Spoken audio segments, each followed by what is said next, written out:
It was a gun. I'm not voting. If we want to build our nation. The problem with the Somalians. Just want to experience something else than a black man. Move on, move Can't be like a horse with blinkers on. Honestly say, I was about to have sex and then I pulled crap, up. but it's nice.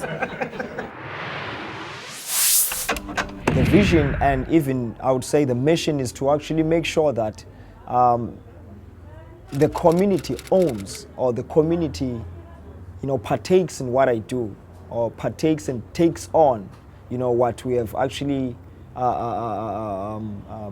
created, in terms of franchise, and involving women and youth of townships, into the franchise model, where we employ them, not only employing them, but also getting them involved into this movement of healthy eating and healthy lifestyle.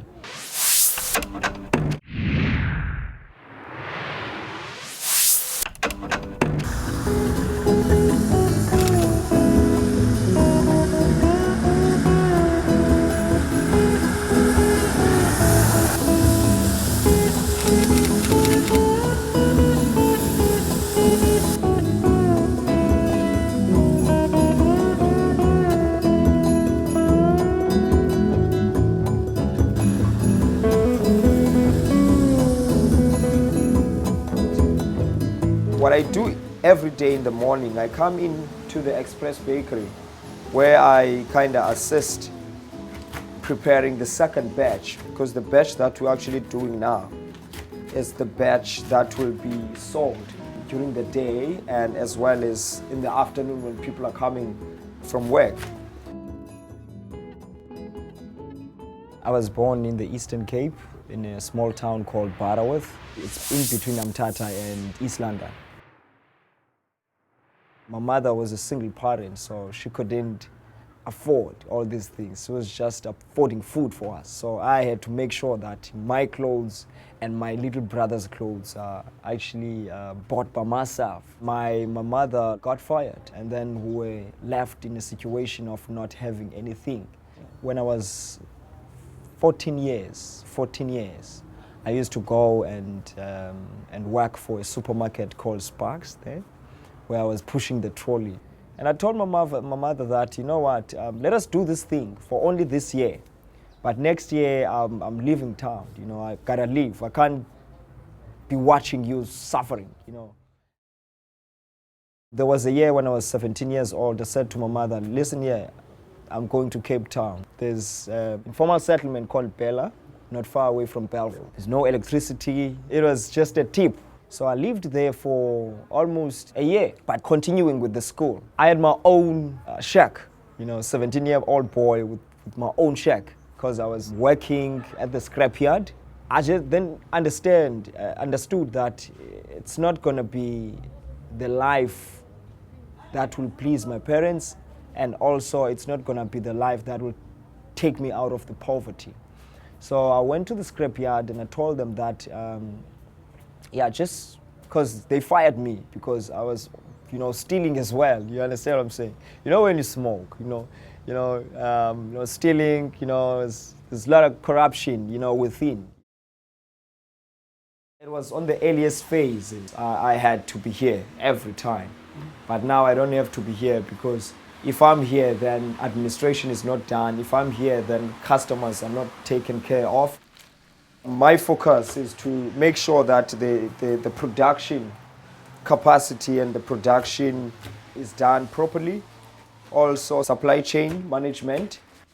The distribution as well is another part of the business that is so critical. And also make sure that, the quality of the bread is still the same as when I was baking myself. So that's why I come here, to make sure that, everything is done properly, because the quality and the taste of the bread mustn't change.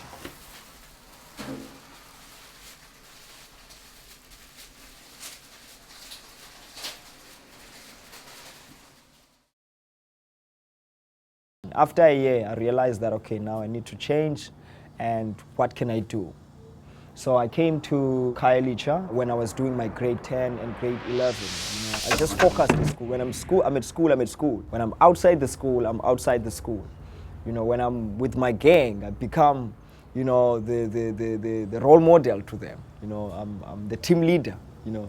So there was that focus, you know, that Lufefe, if he's not around, you know, things are not happening. So, sure. And then, yeah, funny it was when I told them that I've changed, you know, like everyone was like, boo, boo, come on, man. Wow, you're changing to what? You know, I'm no longer drinking, no longer, you know, yeah, I'm still smoking cigarette, you know, but not dacha anymore, you know.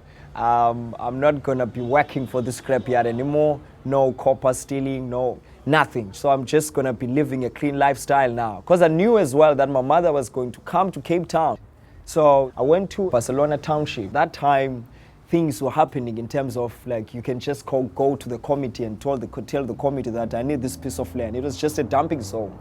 So I got the land, and my mother lives there currently. Bought myself a shack because I was working in another construction for on weekends and as well as on holidays. I used to sleep on the floor, put some mattress and some 2 blankets, you know. But I was happy and I was free.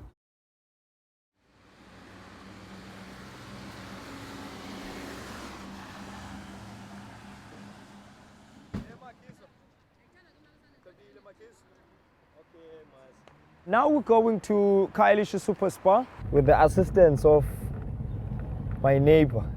That's how we transport our stuff. The relationship we have with them is broader than just supplying them. So we supply them, but at the same time, we also buy from them. As you might see here, this is the spinach bread, the bread that is baked from the container that you just saw. You know, it's competing against all these products. These are bigger products, bigger brands. At 11 o'clock, someone will come and promote the product. And when he promotes the product, he's not only promoting, but selling at the same time. So we'll have to actually make sure that we bake the second batch so that we can actually distribute the afternoon delivery. I failed my grade 11.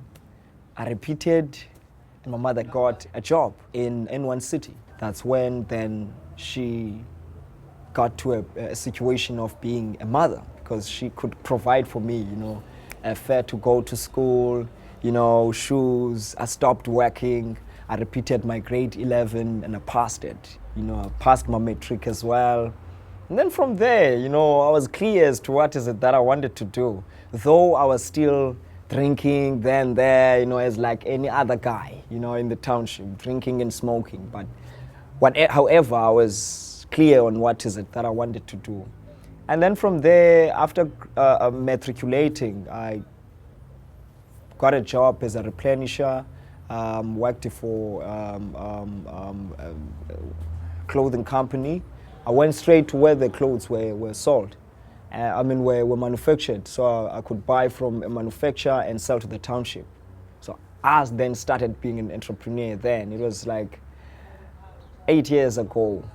After 4 months, I went to work for an insurance company, you know, where I was selling insurance. Selling that insurance taught me how to deal with customers, you know, how to convince people, you know, and how to sell, literally. The time that I have in the bakery, I teach them as much as I can, you know, to make sure that I transfer the skill so that when I'm gone, they can be able to do this on their own.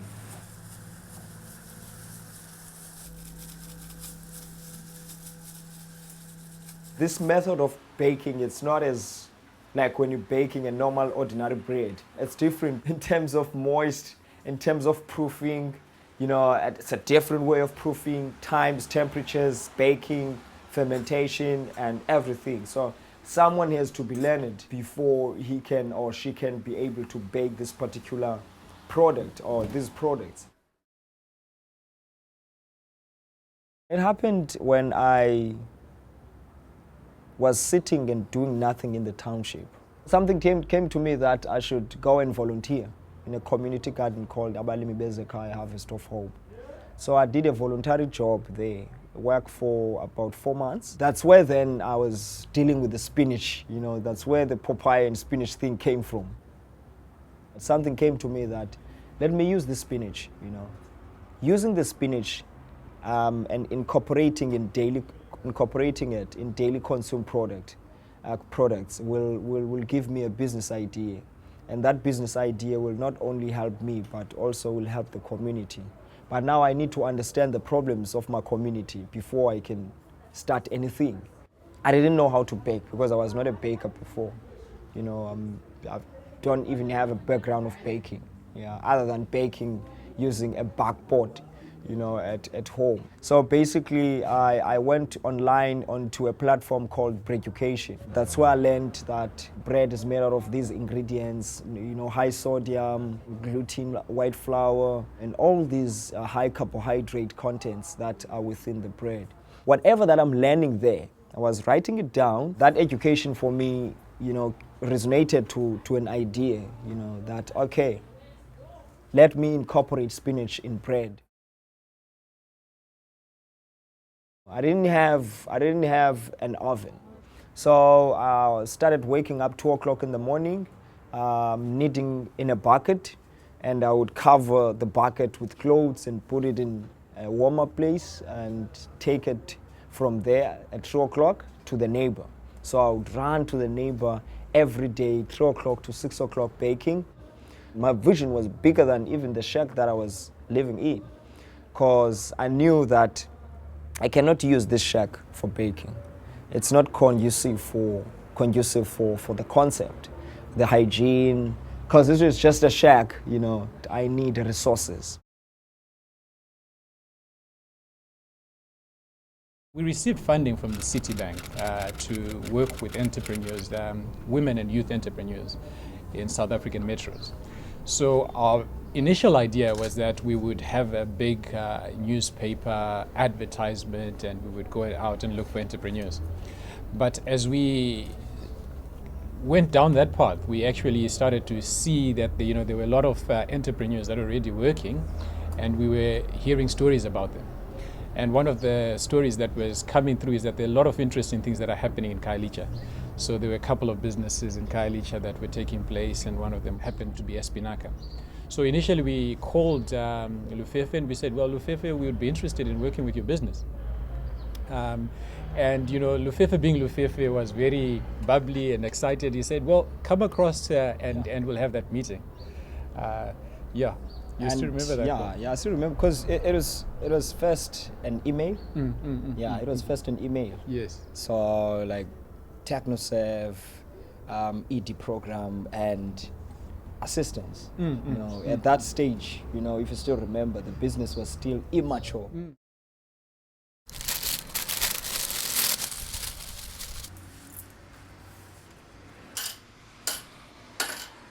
People are accepting it, Firstly, they were hesitant, They were not actually getting taking the product as we were promoting it.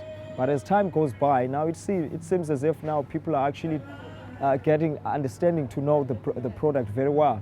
But it does very well, and it's competing very well.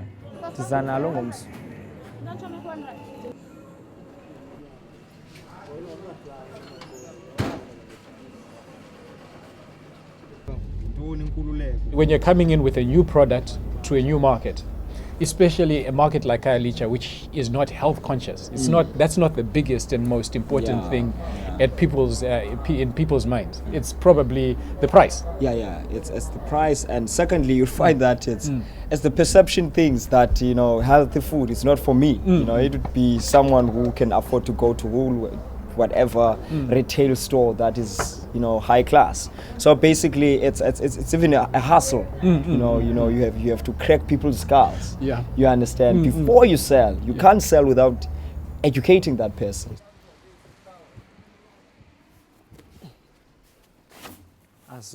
And what was important for me was not to get money. It was to implement this product, this idea, to see this product, literally baked and sold. I remember, even if I can even SMS him. Even SMS him. Yeah. You still remember. On I a- mean, yeah, on a weekend, on a Sunday. On a weekend, even on a Sunday, Yeah, like, yeah. Shungu, can you just call me? Yeah. Yeah.